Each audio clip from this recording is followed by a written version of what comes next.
saja kelihatan umurnya Pak. Kulihat dari anu kan kafenya kan rapinya. Iya. Yang sana. Iya. Yang Pak Rapi ya. Lalu apa anak ngomong dengan dia? Ya sudah ditanya deh.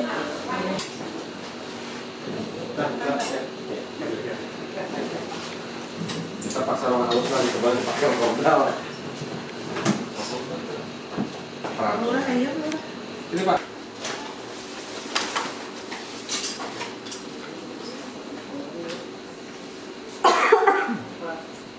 Kita semua alhamdulillah hadir dalam rangka memenuhi undangan jelas.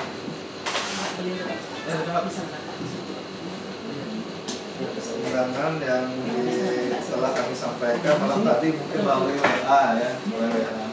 Namun undangan yang fisiknya nanti bisa disampaikan gitu kan? Cukup aja Pak. Nah, jadi pada hari ini kita membahas apa yang sudah disampaikan oleh dari Kelurahan Langkai. Ada memasukkan nota dinas ke pimpinan kita untuk permohonan pembangunan pusat kuliner akan dibangun di sini tempat kuliner.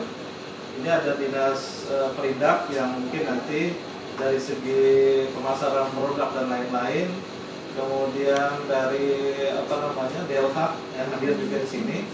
Nah ini nanti persampahannya seperti apa? Nah mungkin juga sebenarnya kita undang juga dari ini mau dibor untuk disediakan tiang dan lain-lain. Nah ini proposalnya seperti itu Pak.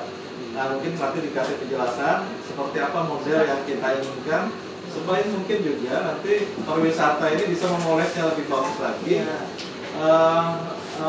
Kearifan lokal muncul di sini, mungkin seperti itu.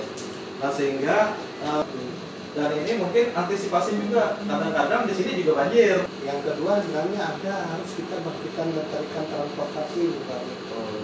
Ya harusnya ada di ini juga.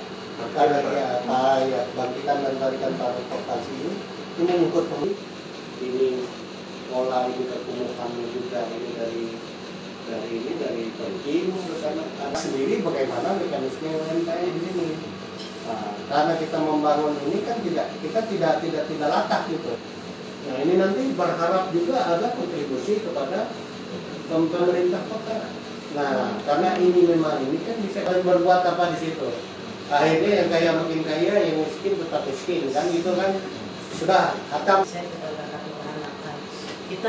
Kenapa kita mengambil ide ini di sini? Karena kita melihat di sini Pak tempatnya luas dan sangat sayang sekali kalau kita tidak manfaatkan. Mungkin di sini hampir satu kali lebih dari pelabuhan Rambang Pak. Karena rencana kita itu Pak di sebelah kirinya ini.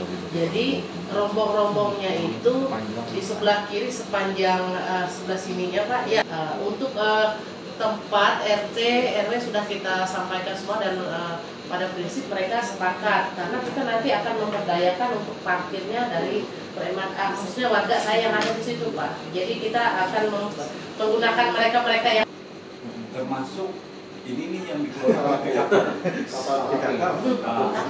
dan kuliner di sepanjang Perslet ini penuh diisi. Nah, sekarang kenapa hilang? Itu tolong dikaji kembali. Takutnya nanti ini kita menghayal-hayalkan masyarakat, tapi masyarakat kita tinggalkan di lapangan. Nah, terus yang kedua, Perslet ini memang dibangun dengan konstruksi untuk kuliner sebagai salah satu penyangga untuk wisata. Saran kami, kalau toh kuliner nanti diarahkan ke sini dengan tetap mengedepankan di sini hanya boleh bangun. Jadi memang arah masuknya buat di sini itu memang dari awal sudah kita susun dan mungkin saat ini karena termakan waktu mungkin sudah ada yang perlu diperbaiki sedikit-sedikit. Disewa oleh pihak ketiga di situ di lokasi itu. Kemudian itu sudah ada pemasukan juga untuk daerah melalui pariwisata. Kemudian yang kedua nanti kami usulkan juga apakah tanah di situ sudah clean and clear Pak. Jadi kita nanti jangan membangun, tapi tanahnya belum belum. Kota Palangkaraya kita konsepnya sebetulnya masyarakat itu kita harapkan untuk berlangganan dengan operator pengumpul dan membuang ke depo-depo terdekat. Sebetulnya kita sudah punya untuk depo. Bisa sedikit untuk seperti di daerah di Cilemas, nah, untuk daerah daerah Pelabuhan Rambang itu kan deponya ada di Depo Sumbawa. Ya. Sedangkan untuk daerah Pelabuhan ini deponya ada di Depo Mantike, Pak. Iya. Sama yang tadi Bu saya lihat di proposal untuk Bang Kalteng sebaiknya ditambahkan untuk tong sampah, Bu. Itu yang kurang. Nanti kalau tidak ada tong sampahnya juga masyarakat akhirnya buangnya ke sungai. Seperti itu, Pak. Kalau misalkan ditambahkan kontainer taruh di situ Pak, jauh dari pedagang Pak. Apa yang disampaikan Pak Asisten tadi sudah terjadi di berbagai titik, contoh Pasar Kahayan, Pasar Datang Manua, kontainer kita kan hanya sebagian aja yang hidup Pak. Sudah disuratin berkali-kali tidak mau bayar. Akhirnya yang tanda tangan juga perasaan kada enak Pak Ben, karena yang ampunnya kawanan juga kan ini jadi persoalan. Kalau ulun pada prinsipnya ulang tahunnya kalau ulun dan beliau nih kada apa-apa aja antar, tapi kan kadang-kadang ada itu yang perlu kami sampaikan kepada LKK, benar-benar pedagang apa yang disampaikan Pak Asisten. Yang ketiga perlu kita ingat kenapa Pelabuhan Rambang itu bisa maju, kenapa di Siringnya Banjarmasin itu bisa maju, berarti mereka bisa mengolah olahan makanan yang jelas. Contoh orang di Palangkaraya ini, kita dari kecil di Palangkaraya keinginan sesaat aja Pak Kadis, sesaat dia rame film Serina jilid. Melihat situasi dan kondisi yang ada di Lambayan Bawah, dan kami sudah mengadakan rapat juga di kelurahan dengan representatif Indonesia semuanya, dan hasil itu kami membuat proposal dan kami telah membuat kepada Bang Kalteng kemarin pada bulan Agustus, dan mudah-mudahan hasilnya bisa terlaksana dengan baik. Dan harapan kami dari LKK mohon dukungan dari bapak-bapak, ibu-ibu yang tersebut memanfaatkan fasilitas yang ada, karena memang sesuai dengan apa yang disampaikan Pak Kadis PU itu telah menjadi tempat wisata, cuma tidak berjalan dengan baik, ya kan, karena mungkin ada beberapa hal, dan ini mungkin jadi setelah kita ke depan dengan lurah untuk dapat bagaimana mengayo masyarakat di sana, ya kan, untuk dapat menjaga, mengelola, menaati semua ketentuan sesuai dengan apa yang sudah nanti diharapkan oleh pemerintah, sehingga ini nantinya bisa menjadi peluang usaha lah bagi masyarakat di sana, mendapatkan pekerjaan baru. Bersedia dan siap mengucurkan dana untuk kegiatan ini. Jadi berkaca dari pelaksanaan CSR yang kami lakukan juga di Dermaga Rambang, ini agak berbeda sedikit kasusnya karena di sana sudah existing, sudah ada pedagang sudah existing, cuman bangunan saja yang tidak terkapkan.